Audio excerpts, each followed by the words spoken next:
Good morning বন্ধুরা। তো সকলেই কেমন আছো? নিশ্চয়ই ভালো আছো, আর আমিও ভালো আছি। তাই সকাল সকাল আমরা চলে যাচ্ছি সবজি ক্ষেতের পাশে যে ছোট্ট একটা পুকুর আছে, তাই সেই পুকুরেই আমরা মাছ ধরতে যাচ্ছি। আর দেখুন, তবুও জাল নিয়ে যাচ্ছি, ছেঁড়া জাল। তাই ছেঁড়া জাল দিয়ে কতটা কি মাছ পাবো কি না পাবো সেটা ভিডিওটা দেখতে থাকো, দেখলেই বুঝতে পারবে।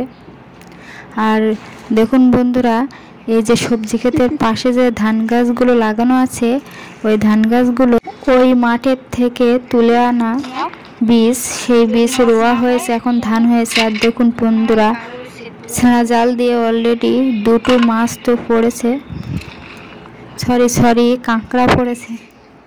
একটু পাকামো করছিলাম। আর এই ছেঁড়া জাল দিয়ে আমরা কি প্ল্যান করে মাছ আর কি টেকনিক ব্যবহার করে আমরা ছেঁড়া জাল দিয়ে মাছ ধরবো, তা দেখুন বন্ধুরা। জাল ফেলে ফেলে তো আমরা ক্লান্ত হয়ে যাচ্ছি, মাছ হয় না। তা অবশেষে দুটো মাছ হয়েছে।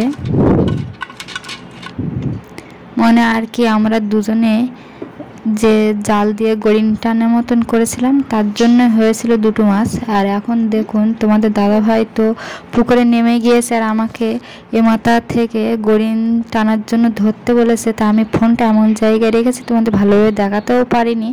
তা দেখুন, এবার যে গড়িন টানার পরে জালটা ফেলে দিয়ে তারপরে কিভাবে জালের ভিতর থেকে মাছ ধরে আনছে তোমাদের দাদাভাই।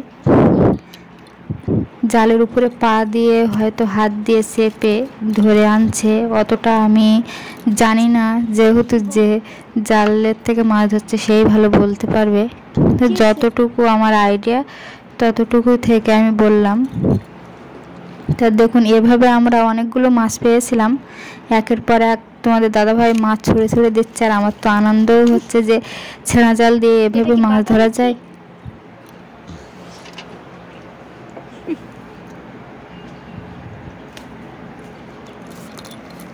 আর আমাদের যে ভালো জালটা সেটা ঠিক করা হচ্ছে, ওই জন্য এই ছেঁড়া জালটা আমরা আপাতত নিয়ে এসেছিলাম ধরার জন্য মাছ। তা দেখুন বন্ধুরা, কতগুলো মাছ হয়েছে। তাই এই সব মাছ আমরা নেব না, এর থেকে কিছু মাছ আমরা নেব, আর কিছু মাছ আবার ছেড়েও দেবো। ওই জন্য আমি বালতিতে জল দিয়ে মাছগুলোকে জাবিয়ে রেখেছি, যেন মাছগুলো না মারা যায়। তা দেখুন বন্ধুরা, জালেও মাছ আছে, আর এই মাছটাকে আমরা নেব না বলে ফেলে দিয়েছি।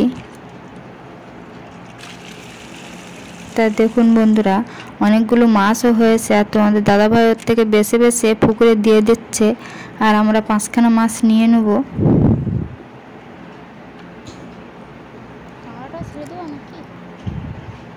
তা দেখুন বন্ধুরা, এই পুকুরের ভিডিও যদি ভালো লেগে থাকে অবশ্যই লাইক করে পাশে থাকবে।